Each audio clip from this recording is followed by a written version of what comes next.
नमस्कार, KP news के Karnataka bulletin में आपका स्वागत है। मैं हूं पूजा आपके साथ। चलिए शुरू करते हैं आज की खबरों का सिलसिला। उससे पहले एक नजर आज के मुख्य समाचारों पर डालते हैं। बीदर जिला वक्फ सलाहकार समिति का अध्यक्ष मोहम्मद फिरोज खान को बधाई देने का सिलसिला जारी।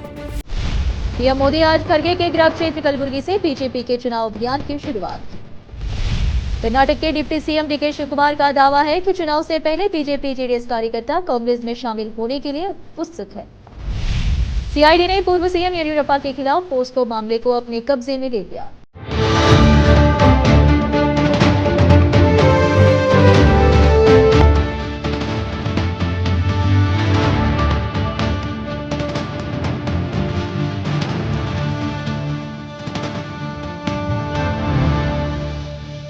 समाचारों का सिलसिला शुरू करते हुए देखते हैं समाचार विस्तार से। पहले देखेंगे स्थानीय समाचार। बीदर के प्रसिद्ध युवा नेता मोहम्मद फिरोज खान को शुक्रवार को राज्य सरकार के आदेश अनुसार बीदर जिला वक्फ सलाहकार समिति का अध्यक्ष नियुक्त किए जाने और उनके पद ग्रहण करने के बाद उनके प्रशंसकों और समर्थकों के मुबारकबाद देने का सिलसिला शुरू हुआ, जो कल देर रात तक चला। कल देर रात कर्नाटक हज समिति के पूर्व सदस्य मोहम्मद रऊफुद्दीन कचेरीवाला खान के घर पहुंचकर उन्हें मुबारकबाद दी। इस अवसर पर कांग्रेस के वरिष्ठ नेता और बीदर लोकसभा क्षेत्र के कांग्रेस टिकट आकांक्षी डॉक्टर मोहम्मद अयाज खान भी मौजूद रहे। इसके अलावा कल देर रात तक यह मुबारकबाद देने का सिलसिला जारी है। विशेष संवाददाता की रिपोर्ट। वहीं की अफसोस के साथ यह सूचना दी जाती है कि प्रसिद्ध निबंधकार मोहम्मद मोबिनुर रहमान की मां और बीदर के मशहूर वकील स्वर्गीय मोहम्मद गुलाम रसूल की पत्नी सैयदा अलहाज सईदा सादत बेगम का निधन 16 मार्च को गुलबर्गा शहर में हुआ है। वह पिछले कुछ माह से बीमार थी। आज उनकी नमाज जनाजा गुलबर्गा की खमर कॉलोनी की मस्जिद में बाद नमाज ईशा अदा की जाएगी। वह अपने पीछे भरा पूरा परिवार छोड़ गई है। विशेष संवाददाता की रिपोर्ट।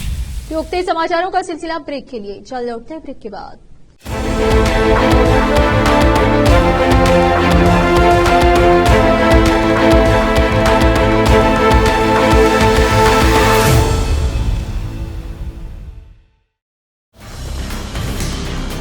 हिंदुस्तान के हर कोने में हम हैं मौजूद।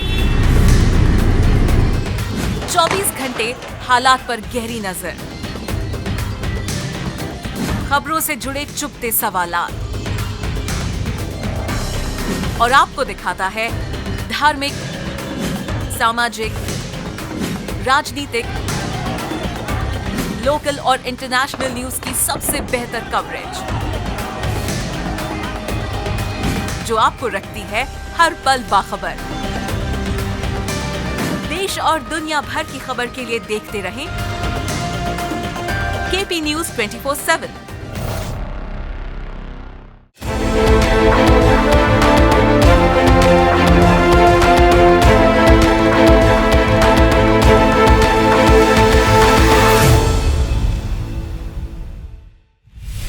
ब्रेक के बाद आपका स्वागत है। आइए देखते हैं राज्य के अन्य समाचार। प्रधानमंत्री नरेंद्र मोदी आज भारतीय जनता पार्टी भाजपा के लोकसभा चुनाव अभियान की शुरुआत करने के लिए पूरी तरह तैयार है, जिसकी शुरुआत कांग्रेस के राष्ट्रीय अध्यक्ष एम मल्लिकार्जुन खड़गे के गृह क्षेत्र कर्नाटक कलबुर्गी से होगी। पीएम मोदी शनिवार दोपहर करीब 2 बजे कलबुर्गी के एनवी ग्राउंड में एक मेगा रैली को संबोधित करने के लिए दक्षिणी राज्य पहुंचेंगे। खड़गे ने 2019 का आम चुनाव गुलबर्गा लोकसभा क्षेत्र से लड़ा था, जब वह भाजपा के उमेश यादव से हार गए थे। दशकों लंबे राजनीतिक करियर के बाद यह उनकी पहली चुनावी हार थी। भगवा पार्टी ने एक बार फिर यादव को उस सीट से मैदान में उतारने का फैसला किया है, जहां उसने कांग्रेस पार्टी के ऐतिहासिक प्रभुत्व को बाधित कर दिया है। 2019 में खड़गे की हार के बाद सबसे पुरानी पार्टी उनकी जगह उनके दामाद राधाकृष्णा तुडमणि को मैदान में उतारने के लिए बातचीत कर रही है, जो एक व्यवसायी है। पार्टी के एक वरिष्ठ नेता ने इस मामले में कहा था, राज्यसभा में विपक्ष के नेता के हाथ भरे हुए हैं। राष्ट्रीय स्तर पर पार्टी मामलों के प्रबंधन के अलावा उन्हें इंडिया ब्लॉक के सहयोगियों के साथ समन्वय करना होगा। कर्नाटक के उप मुख्यमंत्री डीके शिवकुमार ने शुक्रवार को दावा किया कि भारतीय जनता पार्टी, भाजपा और जनता दल सेकुलर के कई पार्टी कार्यकर्ता आगामी लोकसभा चुनाव से पहले कांग्रेस पार्टी में शामिल होने के लिए उत्सुक हैं। अपने सदाशिवनगर आवास और केपीसीसी कार्यालय में पत्रकारों से बात करते हुए उन्होंने कहा, हमने पार्टी कार्यकर्ताओं को स्थानीय स्तर पर शामिल होने की सुविधा देने के निर्देश दिए हैं, क्योंकि कर्नाटक में कई भाजपा और जेडीएस पार्टी के कार्यकर्ता और नेता कांग्रेस पार्टी में शामिल होने के इच्छुक। कांग्रेस प्रदेश अध्यक्ष ने आगे कहा कि जेडीएस के पार्टी कार्यकर्ता चिंतित है क्योंकि देवेगौड़ा परिवार के अधिक से अधिक सदस्य राजनीति में शामिल हो रहे हैं। लगभग 5-6 निर्वाचन क्षेत्रों में कांग्रेस और जेडीएस के बीच सीधी लड़ाई है, लेकिन अब जेडीएस है। पार्टी कार्यकर्ता इस परिदृश्य में अपने राजनीतिक भविष्य को देखेंगे। कार्यकर्ता अपने भविष्य को लेकर चिंतित है क्योंकि अधिक से अधिक सदस्य पार्टी के सदस्य बन रहे हैं। देवेगौड़ा परिवार राजनीति में शामिल हो रहा है। कर्नाटक सरकार ने शुक्रवार 15 मार्च को पूर्व मुख्यमंत्री बीएस येडियुरप्पा के खिलाफ पोस्को यौन अपराधों से बच्चों का संरक्षण मामला आपराधिक जांच विभाग सीआईडी की विशेष शाखा को सौंप दिया। सूत्रों के मुताबिक पीड़िता को मेडिकल टेस्ट के लिए भेजा गया है और जल्द ही उसका बयान दर्ज किया जाएगा। येडियुरप्पा के खिलाफ एक नाबालिग लड़की की मां ने बेंगलुरु के सदाशिवनगर थाने में यौन उत्पीड़न का मामला दर्ज कराया था। इस बीच कर्नाटक के गृह मंत्री जी परमेश्वर ने कहा कि उन्हें पता चला है कि शिकायतकर्ता मानसिक रूप से अस्थिर है। मामले को संवेदनशीलता से संभाला जाएगा। येडियुरप्पा ने कहा है कि वह कानून का सामना करने के लिए तैयार है। आरोपों पर प्रतिक्रिया देते हुए उन्होंने कहा, मैंने कई बार मां और बेटी को अपने घर के पास देखा था, लेकिन जब तक मैंने उन्हें रोते हुए नहीं देखा तब तक उनसे बात नहीं की थी। मैंने उन्हें अंदर आने को कहा और पूछा कि क्या हुआ था। फिर से रोकते समाचारों का सिलसिला एक ब्रेक के लिए। जल्द लौटते ब्रेक के बाद।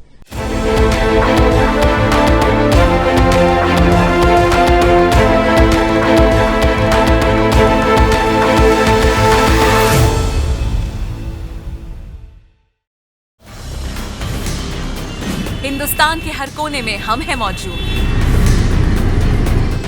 24 घंटे हालात पर गहरी नजर,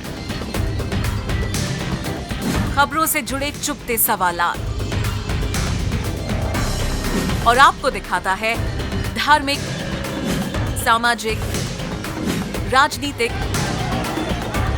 लोकल और इंटरनेशनल न्यूज की सबसे बेहतर कवरेज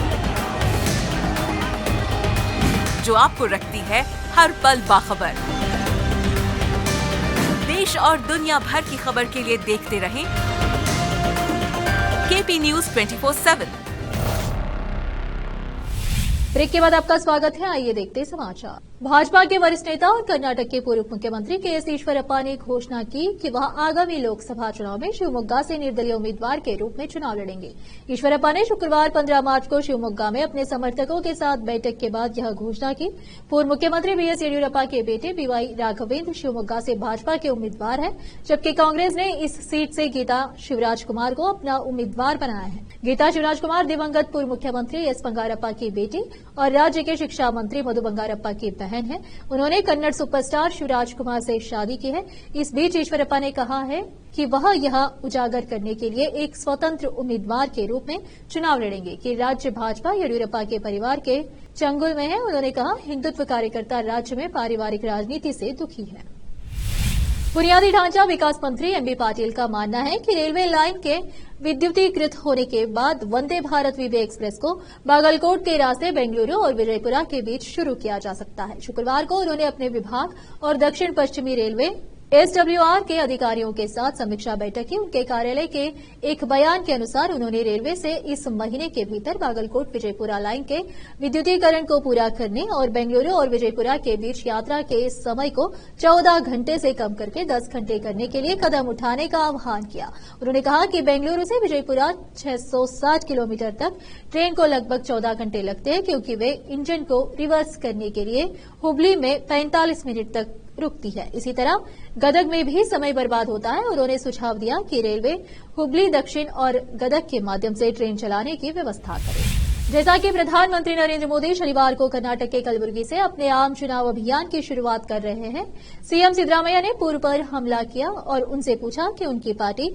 चुनावी बॉन्ड घोटाले के बारे में चुप क्यों है। एक्सपोज के एक श्रृंखला में सिद्धरामैया ने कहा, 1 दशक तक आप सत्ता में रहे, स्विस बैंक से काला धन वापस लाने का वादा किया, नोटबंदी के माध्यम से काले धन को खत्म किया, ना खाऊंगा ना खाने दूंगा का दावा किया और इतने पर देश का चौकीदार कहा जाता है। अब आपके लिए चुनावी बॉन्ड घोटाले से जुड़े मुद्दों पर ध्यान देने का समय आ गया है। सिद्धरामैया ने यह भी सवाल किया कि भारतीय स्टेट बैंक शीर्ष अदालत में चुनावी बॉन्ड का विवरण प्रस्तुत करने में अनिच्छुक क्यों है। सुप्रीम कोर्ट के आदेश के बावजूद भारतीय स्टेट बैंक एसबीआई पूरी जानकारी देने में क्यों झिझक रहा है। यदि चुनावी बॉन्ड की बिक्री और खरीदी कानूनी रूप से की गई तो एसबीआई जानकारी क्यों छुपा रही है।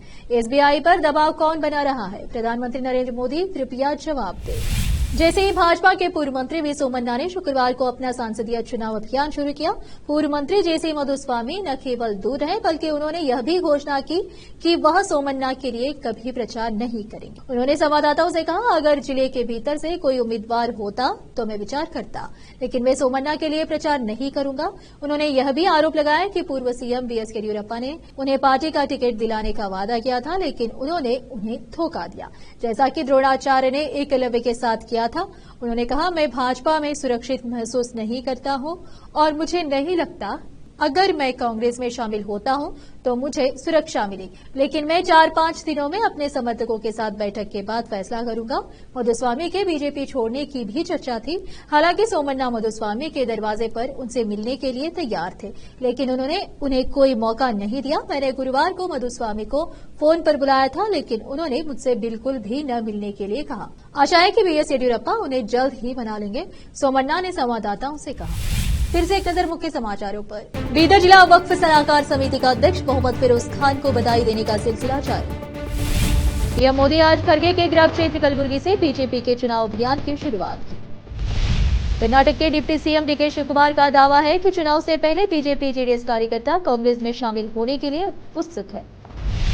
सीआईडी ने पूर्व सीएम येदियुरप्पा के खिलाफ पोस्को मामले को अपने कब्जे में ले लिया।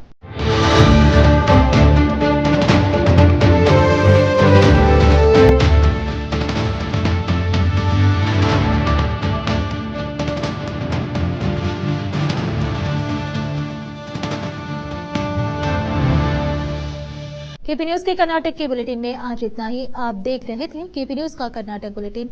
अन्य समाचारों के लिए जुड़े रहे हमारे चैनल से। केपी न्यूज 24/7 से धन्यवाद।